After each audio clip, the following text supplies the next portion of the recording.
नमस्कार। उम्मीद है आप लोग प्रसन्न और स्वस्थ होंगे। अभी एक दो दिन पहले उत्तर प्रदेश की 4 बार मुख्यमंत्री रही मायावती जी का बयान आया कि अगर 1993 में हुआ सपा बसपा का गठबंधन न टूटता चलता तो आज प्रदेश और देश दोनों पर वही काबिज होती, मतलब सत्ता दलितों और बैकवर्ड्स के हाथ में होती, ऐसा उन्होंने कहा। और उसके बाद उनके भतीजे आकाश जो नए बसपा सुप्रीमो होने वाले हैं, उनका बयान आया कि अखिलेश यादव दलितों के वोट बैंक पर कब्जा करना चाहते हैं, वो उनकी मंशा सफल नहीं होगी। अब बात चली है तो इसलिए आपको थोड़ा सा डटशर में बता दें 1993 में कौन सा गठबंधन हुआ था। 1991 में उत्तर प्रदेश में कल्याण सिंह की सरकार बनी थी, भारतीय जनता पार्टी की सरकार, और 1992 में अयोध्या का ढांचा ढहा था। उसके बाद नरसिंह राव ने उत्तर प्रदेश की भी सरकार बर्खास्त कर दी कल्याण सिंह की, और उसके बाद फिर नए चुनाव की आहट शुरू हुई। कल्याण सिंह की सरकार के पहले 1989 में मुलायम सिंह की सरकार थी, और बहुजन समाजवादी पार्टी भी एक प्लेयर के रूप में उभर रही थी। उस समय मुलायम सिंह यादव ने एक उनके दिमाग में एक योजना आई, उस पर उन्होंने अमल किया कि अगर समाजवादी पार्टी और बसपा मिल जाए तो भाजपा के बढ़ते रथ को रोका जा सकता है। और उन्होंने 1993 में ये गठबंधन किया, समाजवादी पार्टी और बसपा का गठबंधन आया अस्तित्व में। और जैसा कि मुलायम सिंह का सोचना था, वो गठबंधन सफल रहा, और बाबरी मस्जिद या राम जन्मभूमि ढांचा जो भी कह दीजिए उसको, उसके ध्वंस के बावजूद भारतीय जनता पार्टी चुनाव हार गई और सपा बसपा गठबंधन गद्दी नशीन हुआ उत्तर प्रदेश में। लेकिन उसके बाद हालांकि सीट मुलायम सिंह की आई थी, बसपा की कम आई थी, लेकिन बहरहाल गठबंधन की तो सरकार तो थी ही। लेकिन मैंने उस समय को देखा और मुझे याद है कि जो कुछ भी होता था उसमें हमेशा बहुजन समाजवादी पार्टी का ही अपर हैंड रहता था।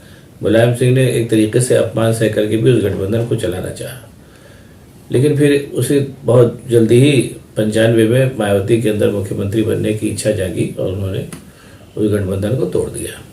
उसके बाद गेस्ट हाउस कांड हुआ, वो तो खैर सभी जानते हैं। समाजवादी पार्टी के लोगों ने बड़ा अपमान किया बसपा के विधायकों का, और ऐन समय पे भारतीय जनता पार्टी के ब्रह्म दत्त आ गए तो उन्होंने गेस्ट हाउस में से मायावती को सुरक्षित निकाला। बहरहाल वो हालिया इतिहास है, सभी जानते हैं। उसके बाद से मायावती भाजपा की मदद से 2 बार और चीफ मिनिस्टर बनी, और चौथी बार वो इंडिपेंडेंट चीफ मिनिस्टर बनी। यही एक तरीके से उनकी राजनीति का सर्वोत्तम उत्थान काल था जब वो इंडिपेंडेंट चीफ मिनिस्टर बनी। मायावती के पूरे करियर में एक चीज साफ साफ दिखाई देती है कि वो गठबंधन चाहती तो है हर किसी के साथ, लेकिन अपनी शर्तों पर चाहती हैं, और वो चाहती हैं कि हर गठबंधन में उन्हीं का बोलबाला रहे। ये ठीक है, इसमें कोई बुरी बात भी नहीं है। और लेकिन उसमें गठबंधन, लंबे गठबंधन तब चलते हैं जब दोनों पक्ष एक दूसरे का ध्यान रखें, जैसे तमाम गठबंधन चले भी हैं।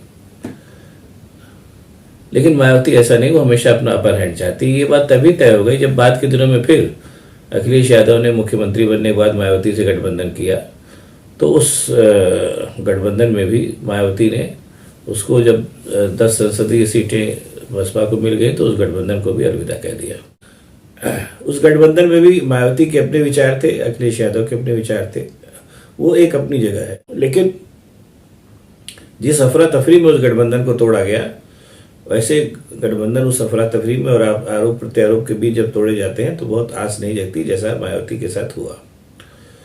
उसके बाद फिर बहुत से अंदरूनी कारण क्या होते हैं तो नहीं पता, लेकिन कुल मिलाकर के उसके बाद मायावती का जो पूरा इकबाल था वो ठंडा पड़ गया, और वो एक तरीके से भारतीय जनता पार्टी के इशारों पर चलने लगी वो। और ये कहने मैं बताना चाहूँगा कि भारतीय जनता पार्टी इस योजना पर 1995 से ही काम कर रही थी कि अगर सपा बसपा का गठबंधन जारी रहा उत्तर प्रदेश में, तो ये उत्तर प्रदेश से तो कांग्रेस और भाजपा का सफाया हो ही जाएगा, और ये गठबंधन अगर लंबे समय तक चला, हालांकि इतना लंबा भी नहीं चलता, केवल उत्तर प्रदेश भर का गठबंधन था, तो कालांतर में भाजपा के लिए पूरे देश के अधिकांश हिस्सों में कम से कम हिंदी बेल्ट पट्टी में मुसीबत खड़ी कर सकता है, ऐसा भाजपा का सोचना था। और इसी के चलते उसने भी इस गठबंधन को, सपा बसपा गठबंधन को तोड़ने में अपनी भूमिका निभाई। भाजपा ने भी ठीक किया, ये उस राजनीति, भाजपा की राजनीति के हिसाब से ये होना चाहिए। अब इस समय उत्तर प्रदेश की राजनीति एक जहां पर आकर के रुकी हुई है, वो ये है कि भारतीय जनता पार्टी ने इशारा कर दिया है मायावती जी को कि उत्तर प्रदेश में आपको रहना चाहिए, अखिलेश यादव की कोई जरूरत नहीं है। और अखिलेश यादव भी, जाहिर सी बात है, समाजवादी पार्टी एक बड़ी ताकत है, तो वो भी अपना अस्तित्व, प्रासंगिकता बनाए रखेंगे। और आज की तारीख में तो वो विधानसभा में प्रमुख विपक्षी दल के नेता हैं और भारतीय जनता पार्टी की योगी सरकार से बढ़ चढ़ के लोहा ले रहे हैं। ये विधानसभा की कार्रवाई को देखने से भी लगता है।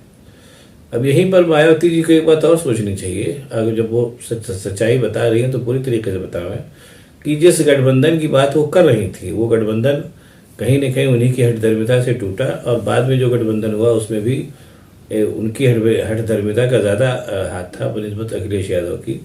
और गठबंधन के दौरान, खासतौर से दूसरे गठबंधन के दौरान, जो कुछ भी कमियां गठबंधन में रह गई थी या जो चुनाव के दौरान कमियां सामने आई थी, उनको मिल बैठ करके बात करके ठीक किया जा सकता था, टाइम लगता। लेकिन अगर वो सीरियस होती तब, जो कि मायावती सीरियस तभी होती है जब सब कुछ उनको मिलने वाला होता है, ये बात जाहिर हो चुकी है। अब एक चीज़ मायावती जी को और सोचनी चाहिए कि जिस तरीके से वो भारतीय जनता पार्टी की बी टीम बन करके रह गई हैं और एक तरीके से उत्तर प्रदेश में उनका इस्तेमाल खेल बिगाड़ू राजनीतिक पार्टी के तौर पे करने का भाजपा का इरादा और मंशा है। अगर वो ये सोच रही है कि इस खेल से कालांतर में समाजवादी पार्टी ख़त्म हो जाएगी, रो रह जाएंगी, तो उनके लिए केवल इतना याद दिलाना उचित होगा कि भारतीय जनता पार्टी उनको कहीं से भी नहीं बर्दाश्त करेगी।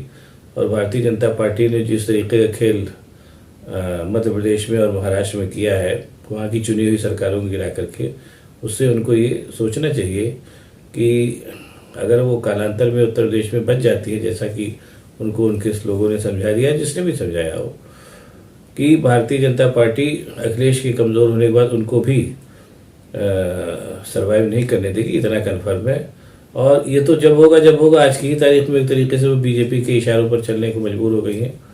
अब मायावती को ये बस एक चीज़ यहाँ पे और बताना चाहूँगा कि जब मायावती जी का चौथा कार्यकाल था तो उसमें उन्होंने आरक्षण के अंदर भी प्रमोशन लागू कर दिया था। उसके चलते जो नौकरशाही थी उसमें बड़ी अस्त व्यवस्था हो गई थी। जो तमाम सीनियर लोग थे वो जूनियर हो गए थे, जूनियर लोग बहुत सीनियर हो गए थे। उससे बड़ा ही असंतोष का माहौल था। तो लंबे शासनकाल के लिए और लंबी राजनीति के लिए बहुत ही कुल मिला के सबको चलना पड़ता है। केवल अपने बारे में सोचने से और अपने दल के बारे में सोचने से चीज़ें बहुत नहीं बनती हैं। ये मायावती जी को समझ में आ जाना चाहिए। और अगर नहीं आया है समझ में, और तो फिर ये कहने मुझे संकोच नहीं है कि अभी तो भाजपा के इशारों पर खेल रही है।